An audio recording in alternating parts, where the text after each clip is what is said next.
Hi welcome to real estate channel. నా పేరు Satyanarayana.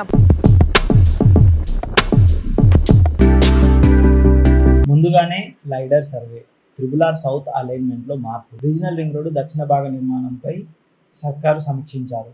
Alignment పరిశీలించిన అనంతరం పలు మార్పులు సూచించారు. ఎటువంటి పొరపాట్లకు తావివ్వరాదని అధికారులకు స్పష్టం చేశారు.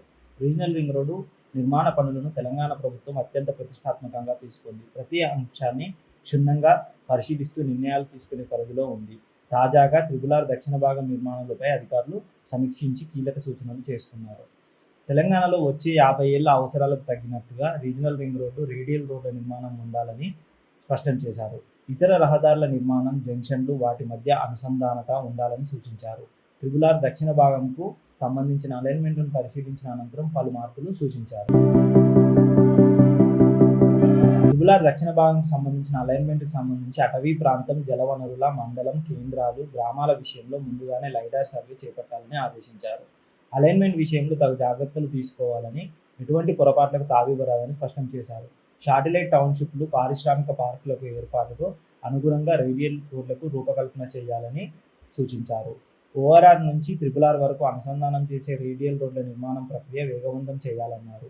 హైదరాబాద్ నుంచి వెళ్లే జాతీయ రాష్ట్ర రహదారులు ట్రిబుల్ వెలుపలికి వెళ్లే ప్రాంతంలో తగు రీతిలో ట్రంపెట్స్ నిర్మించాలని, ఎటువంటి గందరగోళానికి తావు లేకుండా, ట్రాఫిక్ సిగ్నల్స్ లేకుండా దాటేలా చూడాలని దిశానిర్దేశం చేశారు.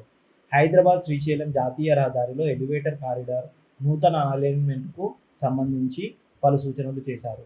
రాజీవ్ రహదారికి ప్రత్యామ్నాయంగా ఓఆర్ఆర్ నుంచి మంచిర్యాల వరకు నూతన రహదారి నిర్మాణానికి సంబంధించి ప్రత్యామ్నాయ అలైన్మెంట్ను సాధ్యమైనంత త్వరగా పూర్తి చేయాలని ఆదేశించారు. ఆ మార్గంలో పారిశ్రామిక పార్కుల ఏర్పాటుకు ఉన్న అనుకూలతలను పరిశీలించాలన్నారు. ఈ నూతన రహదారులకు సంబంధించి జాతీయ రహదారుల శాఖ అధికారులతో ఎప్పటికప్పటికి సమన్వయం చేసుకోవాలని అధికారులకు సూచించారు.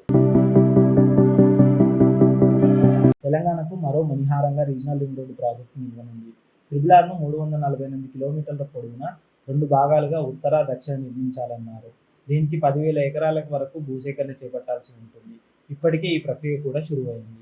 రీజనల్ రింగ్ రోడ్డు ఉత్తర భాగంలో భూసేకరణతో పాటు ఇతర ప్రాథమిక ప్రక్రియలు మొదలయ్యాయి. మొత్తం 5 ప్యాకేజీల్లో చేపడుతున్నారు. సంగారెడ్డి, మెదక్, సిద్దిపేట, యాదాద్రి, భువనగిరి జిల్లాల మీదుగా దీన్ని నిర్మించనున్నారు. ప్రధానంగా ఔటర్ రింగ్ రోడ్డుతో పాటు జాతీయ రహదారులు, ఇతర జిల్లా కేంద్రాలకు వెళ్లే మార్గాలను దృష్టిలో పెట్టుకుని ఇంటర్చేంజ్లను ఏర్పాటు చేయనున్నారు. మొత్తం 11 ఇంటర్చేంజ్లతో పాటు టోల్ ప్లాజాలు, రెస్ట్ రూమ్లు, సర్వీస్ రోడ్లు, బస్ బేలు, ట్రక్ బేలు నిర్మించనున్నారు. ఇప్పటికే పలువురు రైతులు భూసేకరణను వ్యతిరేకిస్తూ ఆందోళన చేస్తున్నారు. కొందరు బాధితులు ఇప్పటికే న్యాయస్థానాన్ని ఆశ్రయించారు. వీరితో అధికారులు చర్చలు జరుపుతోంది. నష్టపరిహారం విషయంలో చర్చలు కొలిక్కి వస్తే ఉత్తర భాగం పనులు పూర్తి స్థాయిలో సుగమం అవుతుందని స్పష్టం చేస్తున్నారు. హైదరాబాద్ చుట్టూ 60 నుంచి 70 కిలోమీటర్ల అవతల తెలంగాణలోని పలు ప్రధాన జిల్లాల మీదుగా రీజనల్ రింగ్ రోడ్డు నిర్మాణానికి చేపడుతున్నారు.